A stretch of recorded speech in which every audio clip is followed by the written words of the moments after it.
Hello viewers, welcome to Ooty cooking channel. இன்னைக்கு சப்பாத்தியை வச்சு ரொம்பவே சூப்பரான மட்டன் சீஸ் ரோல் எப்படி செய்யறதுன்னு பார்க்கலாம் வாங்க. முதல்ல சப்பாத்திக்கு மாவு பிசைஞ்சு வச்சிடலாம். 1 கப் அளவுக்கு கோதுமை மாவு சேர்த்துருக்கேன். கூடவே 1/4 டீஸ்பூன் அளவுக்கு உப்பு, 1/4 டீஸ்பூன் அளவுக்கு சர்க்கரை சேர்த்துக்கலாம். கூடவே 1 டேபிள் ஸ்பூன் அளவுக்கு பட்டர் சேர்த்துருக்கேன். வெண்ணெய் சேர்த்து செய்யும் போது சப்பாத்தி எவ்வளோ நேரம் ஆனாலும் ரொம்ப நல்லா சாஃப்டாக இருக்கும். முதல்ல இது எல்லாத்தையும் நல்லா கலந்து விட்டுட்டு கொஞ்சம் கொஞ்சமாக தண்ணி சேர்த்து நல்லா ஒரு டைட்டான டவ்வாக பிணைஞ்சு எடுத்துக்கலாம். மாவை நல்லா பிசைஞ்சு எடுத்ததுக்கு அப்புறமா இதில் 1 டேபிள் ஸ்பூன் அளவுக்கு எண்ணெய் சேர்த்துட்டு ஒரு 5 நிமிஷம் மாவை நம்ம நல்லா பிசைஞ்சு எடுக்கணும். அப்போ தான் சப்பாத்தி நல்லா சாஃப்டாக வரும். சப்பாத்திக்கு மாவு ரெடியாக இருக்குது. இந்த மாவு அரை மணி நேரமாச்சு ரெஸ்ட்டில் இருக்கணும். மாவு காஞ்சு போகாமல் இருக்கிறதுக்கு மேலே ஒரு ஈரட்டவல் போட்டு க்ளோஸ் பண்ணி வச்சுருங்க. அதுக்குள்ளே நம்ம மட்டன் ரெடி பண்ணிடலாம். மட்டன் எலும்பில்லாத பீசஸாக வாங்கிக்கோங்க. அதே மாதிரி மட்டனை சின்ன சின்ன பீஸாக கட் பண்ணி எடுத்துக்கோங்க. அப்போ தான் சப்பாத்திக்குள்ளே ஸ்டஃப் பண்ணுறதுக்கு ஈஸியாக இருக்கும். கடாயில் 3 டேபிள் ஸ்பூன் அளவுக்கு எண்ணெய் சேர்த்துருக்கேன். எண்ணெய் நல்லா சூடானதும் இதில் 2 பெரிய வெங்காயத்தை பொடியாக கட் பண்ணி சேர்த்துக்கலாம். வெங்காயம் நல்லா பொன்னிறமாக வதங்கி வரட்டும். வெங்காயம் நல்லா வதங்கி வந்துச்சு. இப்போ இதில் 1 டேபிள் ஸ்பூன் அளவுக்கு இஞ்சி பூண்டு விழுந்து சேர்த்துக்கலாம். இஞ்சி பூண்டோட பச்சை வாசமெல்லாம் போகிற வரைக்கும் எண்ணெயில் நல்லா வதக்கி விட்டுருங்க. இஞ்சி பூண்டு நல்லா வதங்கி வந்ததும் இதில் தக்காளி சேர்த்துக்கலாம். நல்லா பழுத்த தக்காளியாக ஒரு சின்ன தக்காளி சேர்த்துக்கோங்க. தக்காளி நல்லா சாஃப்ட் ஆகிற வரைக்கும் வதங்கி வரட்டும். தக்காளி நல்லா வதங்கி வந்துருச்சு. இப்போ இதில் மசாலா பொருட்கள் சேர்த்துக்கலாம். 1 டீஸ்பூன் அளவுக்கு கரம் மசாலா சேர்த்துருக்கேன். கூடவே 1 டீஸ்பூன் மிளகாய்த்தூள், 1 டீஸ்பூன் மல்லித்தூள் சேர்த்துக்கலாம். இந்த மசாலா எல்லாத்தையுமே எண்ணெயில் நல்லா வதக்கி விட்டுருங்க.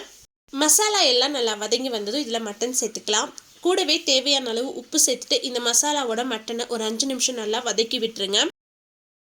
இப்போ இதில் மட்டன் வேகிறதுக்கு தேவையான அளவு தண்ணி சேர்த்துக்கோங்க. மட்டன் நல்லா சாஃப்ட் ஆகிற வரைக்கும் வேக வச்சு எடுத்துக்கலாம்.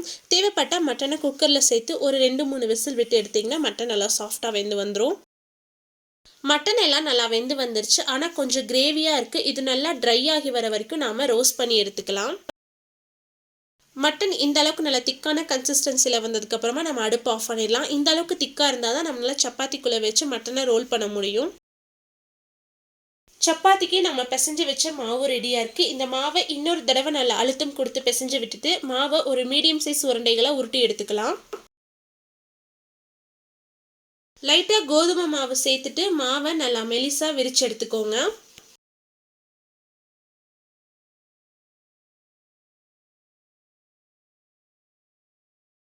தவா நல்லா சூடானதுக்கு அப்புறமா இதில் சப்பாத்தி சேர்த்துக்கலாம். எடுத்தோடனே நம்ம ஆயில் சேர்த்துட்டோம்னா சப்பாத்தி நல்லா உப்பி வராது. 2 பக்கமும் சப்பாத்தி நல்லா வெந்து செவந்து வந்ததுக்கு அப்புறமா நாம் இதில் ஆயில் சேர்த்துக்கலாம். சப்பாத்தி எல்லாம் சூப்பராக ரெடி ஆயிடுச்சு. இப்போ நாம் மசாலா சீஸை நல்லா துருவி எடுத்துக்கலாம். சீஸ் கொஞ்சம் அதிகமாக சேர்த்து செஞ்சோம்னா தான் ரொம்ப நல்லா டேஸ்ட்டாக இருக்கும். நம்ம ரெடி பண்ணி எடுத்து வச்சிருந்த சப்பாத்தியில் சென்டரில் மட்டன் சேர்த்துக்கலாம்.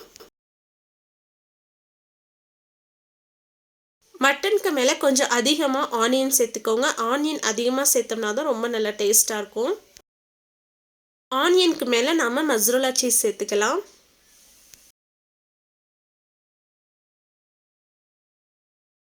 இப்போது சப்பாத்தியை மெதுவாக ரோல் பண்ணிடுங்க. ஸ்டஃபிங்கை நல்லா அழுத்தி விட்டுட்டு சப்பாத்தியை நல்லா டைட்டாக ரோல் பண்ணி எடுத்துருங்க. சப்பாத்தி ரோல் பிரிஞ்சு போகாமல் இருக்கிறதுக்காக மேலே ஒரு டூத் பிக்கை இன்சர்ட் பண்ணியிருக்கேன். இதே மாதிரி மீதம் இருக்க எல்லா சப்பாத்தியுமே நம்ம ரெடி பண்ணி எடுத்துக்கலாம். சப்பாத்தி ரோல் எல்லாமே ரெடியாக இருக்குது. இப்போ இதை நம்ம அவனில் வச்சு லைட்டாக கிரில் பண்ணி எடுத்துக்கலாம். ஒரு 1.5 நிமிஷம் கிரில் பண்ணி எடுக்கலாம். அப்போ தான் சீஸ் எல்லாம் மெல்ட் ஆகி ரொம்ப நல்லா டேஸ்ட்டாக இருக்கும். சரியா 1.5 நிமிஷம் ஆச்சு. இப்போ ஓப்பன் பண்ணி பார்க்கலாம். சப்பாத்தி ரோல் எல்லாம் நல்லா சூப்பராக ரெடி ஆயிடுச்சு.